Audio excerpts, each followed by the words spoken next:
পুরুলিয়া জেলা জুড়ে বইছে 21শে জুলাইয়ের আগাম উত্তেজনা। ধর্মতলা চলো ডাককে সামনে রেখে অঞ্চল ও ব্লক স্তরের পর এবার প্রস্তুতি সভা অনুষ্ঠিত হলো জেলা স্তরে। রবিবার পুরুলিয়া রবীন্দ্র ভবনে সেই সভা যেন রীতিমতো এক রাজনৈতিক পর্বে পরিণত হয়। রবিবার সকাল থেকে পুরুলিয়া রবীন্দ্র ভবনে যেন এক অন্যরকম আবহ। রাস্তার ধারে সারি সারি তৃণমূলের পতাকা, মাথায় রোদ উপেক্ষা করে জড়ো হওয়া নেতাকর্মীদের ঢল। 21শে জুলাইয়ের ডাক, সব মিলিয়ে যেন আগাম ভবিষ্যতের কোলাহল। উপস্থিত ছিলেন রাজ্যের বিচার বিভাগীয় মন্ত্রী মলয় ঘটক, জেলা নেতৃত্ব সহ বহু কর্মী সমর্থক। রাজ্যের আইন ও বিচার বিভাগীয় মন্ত্রী বেঁধে দিলেন লক্ষ্যমাত্রা।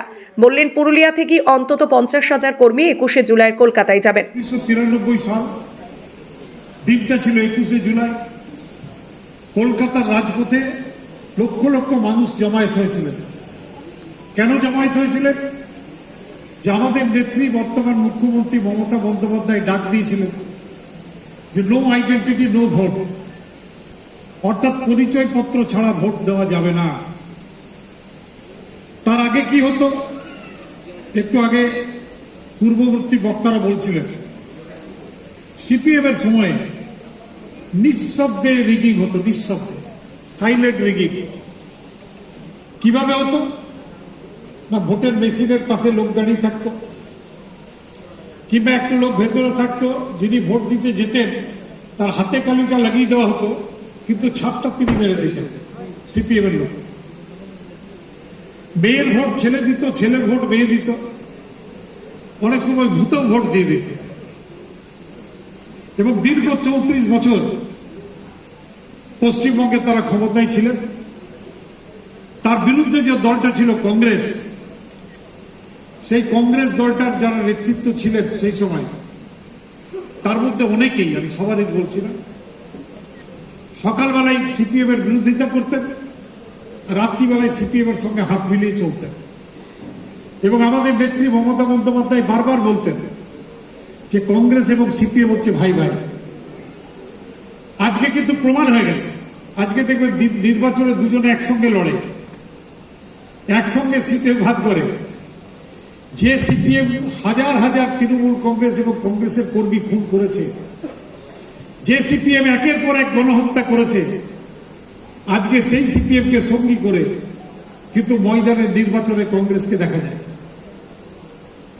সিপিএম খালি 21শে জুলাই গণহত্যা করেনি, সিপিএম নেতায় গণহত্যা করেছে, সিপিএম সিঙ্গুরের গণহত্যা করেছে, সিপিএম নন্দীগ্রামে গণহত্যা করেছে, সিপিএম নানুরে গণহত্যা করেছে। যদি গণহত্যার লিস্ট আমি বলতে যাই তাহলে হয়তো 100 গণহত্যার পশ্চিমবঙ্গের লিস্ট আমাকে বলতে হবে। তাই একের পর এক গণহত্যা করে, মানুষকে ভীত করে, সন্ত্রস্ত করে তারা 34 বছর পশ্চিমবঙ্গে রাজত্বে ছিলেন।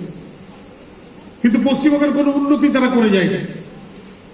2011 সালে যেদিন রাজ্যের থেকে সিপিএম বিদায় নিয়েছিল, সেদিন পশ্চিমবঙ্গের সব থেকে পিছিয়ে পড়া জেলাটার নাম কিন্তু ছিল পুরুলিয়া। সব থেকে পিছিয়ে পড়া জেলা ছিল পুরুলিয়া। কিন্তু আমাদের নেত্রী মমতা বন্দ্যোপাধ্যায় তিনি সেই জেলাকে আজকে প্রথম সারির জেলাতে দিয়ে চলে এসেছেন। এই জেলায় আজকে মেডিকেল কলেজ তৈরি করে দিয়েছেন। এই জেলায় আজকে ইউনিভার্সিটি হয়ে গেছে। আগে এখানকার ছেলে মেয়েদের পড়তে যেতে হতো বর্ধমান, কলকাতা, এখন যেতে হয় না, পুরুলিয়াতে তারা MA/MSc M.Com করতে পারে। আজকে মেডিকেল কলেজে বর্ধমান দৌড়াতে হতো, কলকাতার পিজি দৌড়াতে হতো, আজকে পুরুলিয়াতে কিন্তু মেডিকেল কলেজ মাননীয় মুখ্যমন্ত্রী করে দিয়েছে। খালি তাই নয়, সুপার স্পেশালিটি হসপিটাল থেকে শুরু করে, স্বাস্থ্যসাথীর কার্ডের থেকে শুরু করে, লক্ষ্মীর ভান্ডার থেকে শুরু করে একের পর এক প্রকল্প তিনি কিন্তু করে দিয়ে গেছেন, যাতে রাজ্যের প্রত্যেকটা মানুষ, এমনকি যে কোনো গ্রামে যদি যান, যতগুলো বাড়ি আছে 100% বাড়িতে কোনো না কোনো মমতা বন্দ্যোপাধ্যায়ের যে প্রকল্প, সেই প্রকল্পের উপকার নিশ্চয়ই পেয়েছে। কেউ বিনা পয়সায় রেশন পাচ্ছেন, কেউ স্বাস্থ্যসাথীর কার্ড পেয়েছেন, কেউ কন্যাশ্রী পেয়েছেন, কেউ রূপশ্রী পেয়েছেন, কেউ লক্ষ্মীর ভান্ডার পেয়েছেন।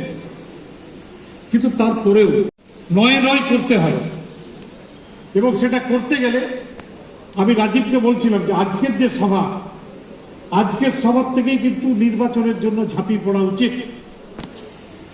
আমরা 21শে জুলাই কত মানুষ নিয়ে যেতে পারবো সেটা কিন্তু আমাদের কাছেও চ্যালেঞ্জ।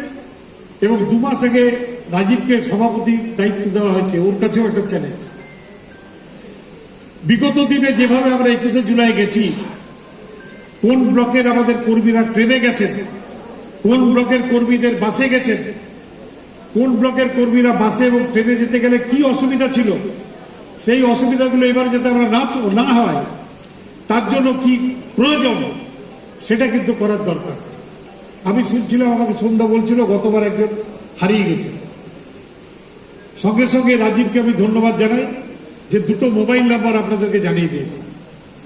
আজ থেকে 21শে জুলাইয়ের পর 22শে জুলাই যতক্ষণ না ফিরছেন, এই দুটো মোবাইল নাম্বারে সবসময় ফোন করলে আপনাদেরকে সঠিক তথ্য জানিয়ে দেওয়া এবং জেলার সভাপতি চেয়ারম্যানকে সঙ্গে সঙ্গে খবরটা দিয়ে দেওয়া, এই কাজটা কিন্তু শুরু হয়ে যাওয়া উচিত। এবং এখান থেকে যারা মানুষরা যাবেন তার জন্য সর্বতোভাবে দল, সর্বতোভাবে আমরা আপনাদের পাশে থাকব। কলকাতাতে কোনো অসুবিধা হলে নিশ্চয়ই আমরা আপনাদের পাশে দাঁড়িয়ে সেখানে সাহায্যের হাত বাড়িয়ে দেব, এটুকু এখানে থেকে লিখে দিয়ে যেতে পারে।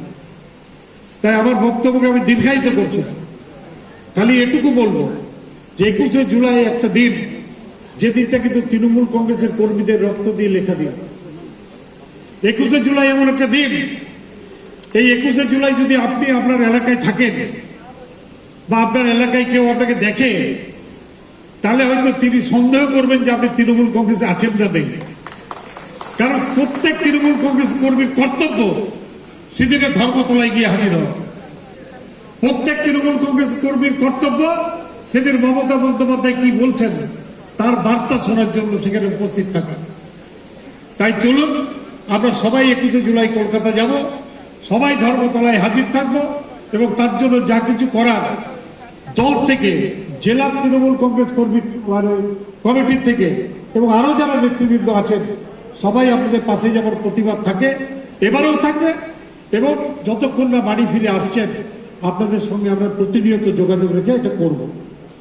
কিন্তু তারপরেও আমি বলবো জেলা কমিটিকে যে আপনারা কিন্তু তারপরেই আবার মিটিং ডাকুন, কারণ এবারের যে নির্বাচন হতে চলেছে 2026, সেই নির্বাচন কিন্তু আগের নির্বাচনের থেকে অনেক আলাদা নির্বাচন হবে। বিজেপি বুঝে গেছে যে পশ্চিমবঙ্গে ক্ষমতায় তারা আসবে না, পশ্চিমবঙ্গে ক্ষমতায় তারা আসা তাদের সম্ভব নয়। তাই তারা এখন থেকে, বিহারের নির্বাচনের আগের থেকে তারা ভোটার লিস্টের কারসাজি শুরু করে দিয়েছে। যারা হিন্দু মুসলমান করেন তারা বিহারে প্রায় 5 কোটি হিন্দুদের নাম কেটে দিয়েছে, কারণ তারা বিজেপি বিরোধী, তাদেরকে ভোট দিতে দেবেন না। তাই পশ্চিমবঙ্গে যাতে একটা নামও না কাটে, একটা লোকও যাতে ভোটের বুথে গিয়ে নাম দেখতে পান যে তার নাম ভোটার লিস্টে নেই, তার জন্য আমরা পরবর্তীকালে জেলার কমিটির সাথে বসে এখানে প্রতিনিয়ত মনিটরিং এর একটা টিম তৈরি করা হবে। প্রতিদিন কোন ভোটার লিস্টে কটা নাম চাচ্ছে, কটা নাম কাটছে, এটাকে আমাদের মনিটর করতে হবে এবং সেই ধরনের কোনো ঘটনা ঘটলে সঙ্গে সঙ্গে নির্বাচন কমিশনকে জানাতে হবে। তাই এইবারের যে নির্বাচন, সেই নির্বাচনে পশ্চিমবঙ্গের মর্যাদার লড়াই, আমাদের নিজেদের মর্যাদার লড়াই। কারণ আমরা যারা পশ্চিমবঙ্গে বসবাস করি, আজকে বাইরের রাজ্যে গেলে তাদেরকে মেরে ভাগিয়ে দেওয়া হচ্ছে, তাদের উপর আক্রমণ করা হচ্ছে। তাই আমাদেরকে আরো শক্তিশালী হতে হবে, আমাদের নেত্রী মমতা বন্দ্যোপাধ্যায়কে আরো বেশি শক্তিশালী করতে হবে, যাতে আগামী দিনে শান্তিতে যে কথা বলে গেল যে 2026-এ খালি চতুর্থবার মুখ্যমন্ত্রী করাটাই আমাদের স্বপ্ন নয়, আগামী লোকসভা নির্বাচনে যাতে আমরা ভারতবর্ষের বর্ষতে বসাতে পারি, সেই লক্ষ্যে আমাদেরকে এগিয়ে যেতে হবে। এইটুকু কথা বলে সকলকে আমার তরফ থেকে নমস্কার জানাই। সব থেকে বড় যে জেলা কমিটিকে আমি ধন্যবাদ জানাই যে এই জেলা কমিটি মাত্র 2 দিনের মধ্যে আজকের এই সভাটার আয়োজন করেছেন এবং মূলত যদিও আজকে যারা আছেন সমস্ত দলের নেতৃবৃন্দরা আছেন, তাই তাদেরকে আমি আরো একবার বলি যে 21শে জুলাই আমাদের কিন্তু কাঁধে গুরু দায়িত্ব, সেই দায়িত্ব ভালো করে পালন করুন, ভালো থাকুন, সুস্থ থাকুন। এইটুকু কথা বলে সকলকে আমার নমস্কার, ধন্যবাদ জানিয়ে আমার বক্তব্য শেষ করছি। জয় হিন্দ, বন্দে মাতরম, তৃণমূল কংগ্রেস জিন্দাবাদ, মমতা ব্যানার্জি জিন্দাবাদ, অভিষেক ব্যানার্জি জিন্দাবাদ। সভা শেষে পুরুলিয়া রবীন্দ্র ভবনের চারপাশে ভেসে বেড়ালো সেই চেনা স্লোগান, মামাটি মানুষের সরকার চাই, 21শে জুলাই কলকাতায় যায়। এই সভার শুধু একটি প্রস্তুতি ছিল না, বরং এটি ছিল একটি অঙ্গীকার, দলীয় আদর্শকে বুকে নিয়ে রাজপথে পা ফেলার। আর সেই অঙ্গীকার থেকেই পুরুলিয়ার কর্মীরা প্রস্তুত হচ্ছেন 21শে জুলাইয়ের ইতিহাসকে সামনে রেখে নতুন ভবিষ্যতের রূপরেখা গড়ে তুলতে। পুরুলিয়া থেকে সুইটি চন্দ্রের রিপোর্ট, পুরুলিয়া মিরর।